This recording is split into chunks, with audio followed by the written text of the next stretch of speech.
Do you have any sisters or brothers? I'm an only child. It would have been cool to have siblings, not because I like people, to be honest. I would feel really, really good, like I'd achieved something if I hadn't killed them by the time I reached adulthood, because I don't share. Not with my things. I am very territorial. My room is my room.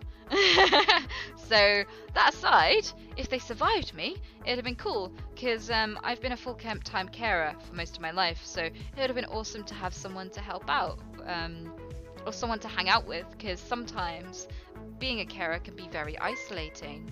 Fuck.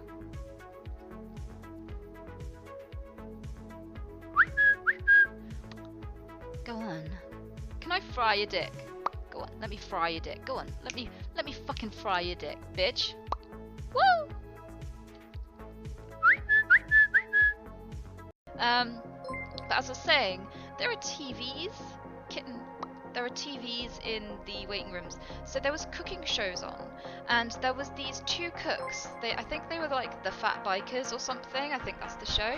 But they were making something of cauliflower, and they were like, just sprinkle the salt on the cauliflower. And I with a child next to me who looked about 4, and there were about, I think, a 2-year-old and a 3-year-old somewhere else in the room as well, and their mums and a few men. Yeah, I just went, "You can salt my dick," and it was just so loud, and everyone was staring at me, you know, and from that point on, like, nobody said a thing. I didn't get any angry responses or anything. It was just awkward as fuck because they all looked at me, and then that stressed me out. So obviously I started ticking more, and you know, when you're just twitching and just, you know, making popping sounds and going, "Hey!" at no one, you look like a fucking mentalist, and I was the only one making noise as well. So it was just so cringy. And then I had to sit in the doctor's, and he had a look at me and everything, and you know, they do stuff. They check your blood pressure and everything, and he was just like getting like sat really close to me, and I'm just like with him like really close doing all these things. I'm just like, "Can I bite your dick?" And bless him, he's trying not to laugh. I think I do tell people usually that it's okay to laugh, but it was actually really, really funny watching his face. Like, he was particularly entertaining with his suppression techniques. Did I bite his dick? Well, I'm not one to bite and tell, shall we say. So you'll never know. Loving seeing all these people who've come back, because I kind of figured that after all the hype had died down, that people would just, you know, go about their day and forget about me. What? Woo! You're the first person I donate to. 1 pepper, that's amazing. Thank you. I like your name too. Fucking love pepper. I fucking love dick. I have fried red peppers on toast because I'm weird like that. I like butter on my cock. What? Okay, kitten. There's gonna be a lot of you that touch my cock. What? There's gonna be a lot of you that ask about medical marijuana. Don't. The terms of service here on Twitch mean that I am never gonna talk about drug use. Ever. I mean, I have a dick. I mean, I might answer those sorts of questions somewhere else. Maybe sometime in the future, just to be informative, and to help other people with Tourette's, but not right now. No. Not on my dick. You're very inspiring. Could you tell us anecdotes on meeting your boyfriend's parents? Okay, well, there is one anecdote. What? Where I got with this guy, he didn't want to touch my friends. Fuck. He didn't want to tell his parents that I had Tourette straight off the bat. He thought it'd be hilarious to have them figure it out themselves. So, he was like, "Please, you're gonna meet them today. Can you please not tell them? Go on, just don't tell them. It'll be so funny." And I was like, okay, this is weird, but okay. I hope they're good-humored parents, okay?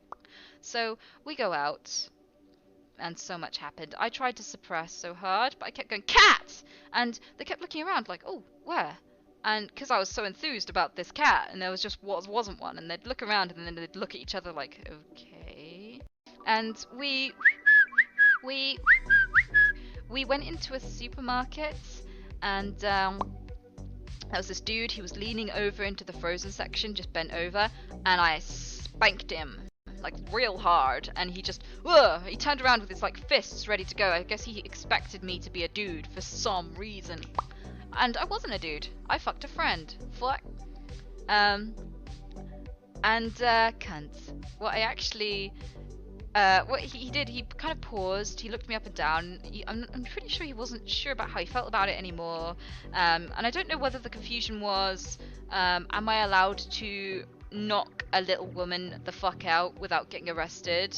Or if it was am I offended, or am I okay with this? Should I hit her? Should I get her number? I don't know, but he had a lot of things going on in his face and like in his gestures and stuff, like a real on the spot confusion. So while he was figuring it out, I just backed up and moved away, like completely just walked away from the situation. I was too cringed out to explain myself, basically. Oh, and fuck. Basically, in the end, I turned around and his parents saw. So they were looking at each other like. And then at my ex, like, who the fuck have you brought into the family? Like, she's just randomly molested someone she's just a random molester of men. And she did that right in front of us, you know? But, after that, I was just red and embarrassed, and I really wanted to explain, but also too cringed out to explain. Like, I get paralyzed by embarrassment. So if I do something cringeworthy, I would just run away. I wouldn't explain myself or anything, or try to resolve the situation. If people walk away thinking I'm a pedo or whatever, that's just what happens. Because I just can't, yeah? So we're walking up the street away in this big town full of people, and because I've been suppressing for so long and now I was so embarrassed, I ticked and I just went, I'm a pedo! Just like really loud, like the loudest, hugest tick you've ever fucking heard, right? And and basically, everyone around me stopped and looked at me, and his parents, also his brother was there, so his brother and his parents were just hysterically laughing. His brother had turned into a raspberry. He was so red, and he was just like crawling up the hill. Like he had doubled over and was crawling because he was winded so hard from laughter, and his dad was just as red. And I was just like, ah. And at this point, we still didn't tell them either. We didn't tell them at that point either. So they still don't know what the fuck is going on. Yeah? So like we broke it to them eventually, like in the car journey home after the whole day. But we told them, and it was like, by the way, she might have Tourette's. And kitten, they went, yeah, we kind of guessed, son.